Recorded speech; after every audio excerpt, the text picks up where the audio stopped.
So 55-66 ang score natin. 20 seconds, panalo na ang Gilas dito and papasok tayo sa next round. Hintayin na lang natin kung sino yung final na makakalaban natin. Sa game na to, no, nagpakita yung mga local. Dwight Ramos, Carl Tamayo, may mga 3 points. Even si Abay, naipagsabayan sa rebound. Ayan, nakita rin natin, syempre, si KQ. And yun, dahil nga hindi ganun kaganda yung performance dito ni Justin Brown, hinalo tayo ng mga locals. And yun, kudos sa mga local players natin. Nakakatuwa at ngayon sila nagparamdam kung kailan walang presence si Justin Brown. Pero Justin, nandiyan pa rin defensively, active pa rin siya.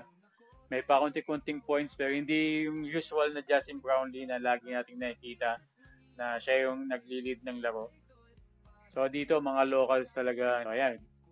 First free throw, pasok para sa Iraq. Second free throw, pasok 57-66, 11 seconds, panalo na tayo. Miracle na lang to kung makahabol pang Iraq. Pero sa Gilas na to, yan, ubos oras na lang sila. So panalo ang Gilas, Pilipinas. Papasok tayo sa next round. Again, malalaman natin yung kalaban natin sa next round, baka bukas pagkatapos ng mga laban. Then mag-start yung playoffs on Monday. Ayan. So final score, 57. Gilas winning this game against Iraq. So mabilisan lang, check natin yung stat. Sa low scoring game, no? 57-66. Maganda yan for the Philippines dahil tayo nanalo. Natin ang top scorer for the Gilas Pilipinas.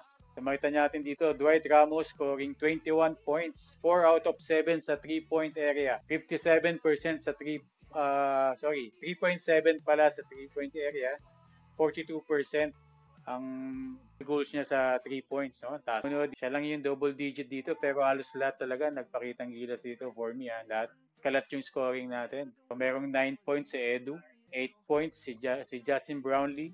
Meron 6 si Junmar Fajardo and Carl Tamayo. J. Perez with 3, Oftana with 3, Newsome with 4. So, ang walang puntos lang dito, si Jamie Malonzo. Ayan, kasi hindi pinasok ni Coach Tim Cone. So, mukhang hindi na maglalaro to si Jamie Malonzo.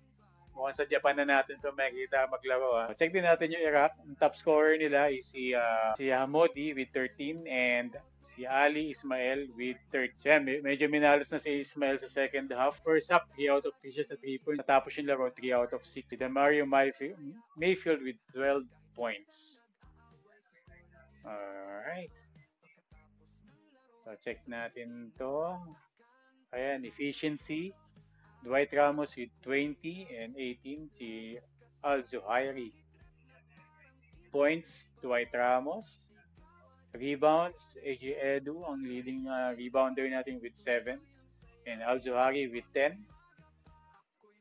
Assists, si Scottie Thompson with 6. And yung sa kanila with 5. And blocks, AJ Edu, maganda yung yung crucial blocks yung mga nagawa ni AJ Edu dito. Ito yung mga time na lumalayo na tayo sa third quarter.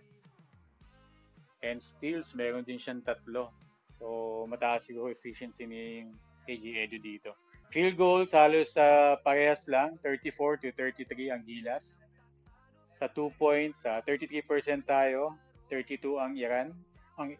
Ang Iraq, sorry.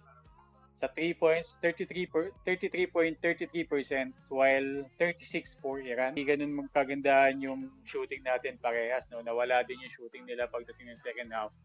Which is naging maganda para sa atin dahil first quarter, yun yung pumatay sa atin kaya lamang sila ng first quarter. Free throw, 72-66.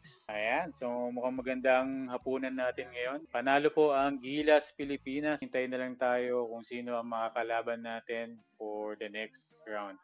Pero yan, ang sigurado po, pasok na tayo and mag-move forward tayo sa next round.